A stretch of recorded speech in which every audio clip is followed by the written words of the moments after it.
Alright, I'm watching this video of Jordan Peterson talk to Alex O'Connor, the cosmic skeptic, and it's really good so far.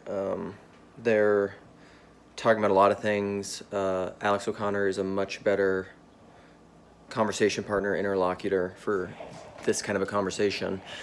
And they're at a point where Alex O'Connor, he's pressing on like the resurrection. Did it really happen? Was it really physical? And he's saying like, did St. Paul physically come out? When St. Paul said like, if you don't believe in the resurrection, our whole faith is in vain.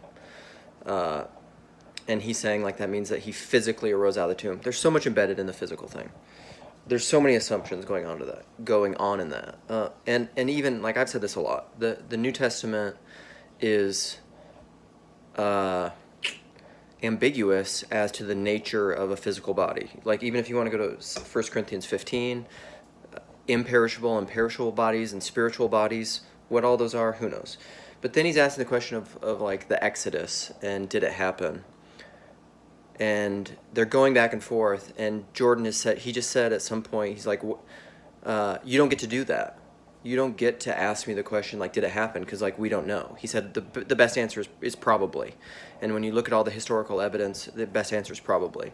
And then Alex O'Connor says, but you do realize when somebody's asking that, they're asking something that's very mundane. They're just asking a simple question like, if you were alive back then around the time that it was supposed to have happened, or if you were at the time of the tomb and at the time it was supposed to happen, what would you have seen? And the problem is, and Jordan says like you don't get to say that. And I think what I would want to add to what Jordan is saying, I think Jordan is trying to respond to this in a way that is correct. Is when he's saying you don't get to do that, what he's saying is like it's the wrong question. It's the wrong question.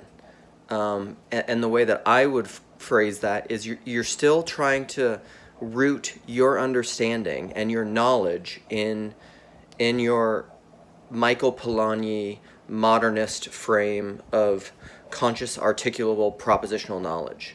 And you're trying to root that through critical theory or like historical criticism and facts.